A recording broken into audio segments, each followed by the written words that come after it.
ಬಡ್ಡಿ ಮಗ ಒದಿರಿ ಭಾರತದ ಅತ್ಯಂತ ಬುದ್ಧಿವಂತ ನಿರ್ದೇಶಕ ಅಂತಲೇ ಕರೆಸಿಕೊಳ್ಳುವ ಉಪೇಂದ್ರ ಅವರಿಗೆ ನಿರ್ದೇಶನ ಕಲಿಸಿದ ವ್ಯಕ್ತಿ ಕಾಶಿನಾಥ್. ಕಾಶಿನಾಥ್ ಚಿತ್ರರಂಗಕ್ಕೆ ಬಂದ ಆರಂಭದಲ್ಲಿ ಇವನ್ ಯಾವ ಸೀಮೆ ಹೀರೋ ಎಂದು ಹೀಯಾಳಿಸಿದ್ದ ಜನ ಮುಂದೆ ಅದೇ ವ್ಯಕ್ತಿಯ ಅಭಿನಯಕ್ಕೆ ಮನಸೋತು ಚಪ್ಪಾಳೆ ತಟ್ಟಿದ್ದರು.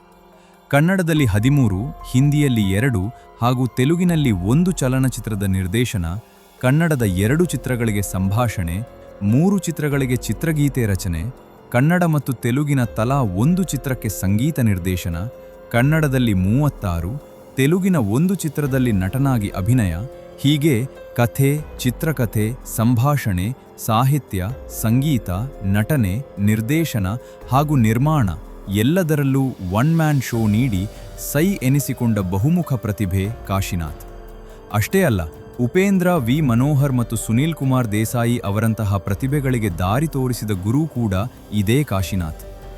ಇವ್ರ ಸಿನಿಮಾಗಳಲ್ಲಿ ಸಮಾಜದಲ್ಲಿ ಯುವಕರು ಎದುರಿಸುವ ಗೊಂದಲಗಳು, ಲೈಂಗಿಕ ಶಿಕ್ಷಣದ ಕೊರತೆ ಮತ್ತು ಮಾನವನ ಸಹಜ ಆಸೆಗಳನ್ನು ಹಾಸ್ಯದ ಮೂಲಕ ಸಮಾಜದ ಕಣ್ಣು ತೆರೆಸುವಂತೆ ಇರುತ್ತಿತ್ತು. ಬ್ರಾಹ್ಮಣ ವ್ಯಕ್ತಿಯೊಬ್ಬ ಸಮಾಜದ ಮಡಿವಂತಿಕೆಯನ್ನ ಪ್ರಶ್ನೆ ಮಾಡುತ್ತಿದ್ದನ್ನು ಕಂಡು ಆಕ್ರೋಶಗೊಂಡ ಕೆಲವು ಉಗ್ರಗಾಮಿ ಮನಸ್ಥಿತಿಯ ಜನರು ಆಸಿಡ್ ಹಾಕುವುದಾಗಿ ಬೆದರಿಕೆ ಒಡ್ಡಿದ್ದರು. ಅಂದಿನ ಕಾಲಕ್ಕೆ ಯಾರೂ ಮುಟ್ಟದ ಕತೆಗಳನ್ನು ತೆರೆಯ ಮೇಲೆ ತರುವ ಪ್ರಯತ್ನ ಮಾಡಿದ ಮೊದಲ ಕನ್ನಡ ನಿರ್ದೇಶಕ ಕಾಶಿನಾಥ್. ಈ ಮಹಾನ್ ಕಲಾವಿದನ ಜೀವನದ ಹಿಂದೆ ಇರುವ ನಿಜವಾದ ಕಥೆ ಏನು? ಅವರ ಕೊನೆಯ ದಿನಗಳಲ್ಲಿ ಅನುಭವಿಸಿದ ಆ ವಿಚಿತ್ರ ಕಾಯಿಲೆಯ ನರಕ ಹೇಗಿತ್ತು? ಕಾಶಿನಾಥ್ ಅವರ ಈ ಸಂಪೂರ್ಣ ಜೀವನ ಕಥೆ ಈಗ ನಮ್ಮ ಯೂಟ್ಯೂಬ್ ಚಾನೆಲ್ ಮೈಕ್ ವಿತ್ ಮನುನಲ್ಲಿ ಅಪ್ಲೋಡ್ ಆಗಿದೆ.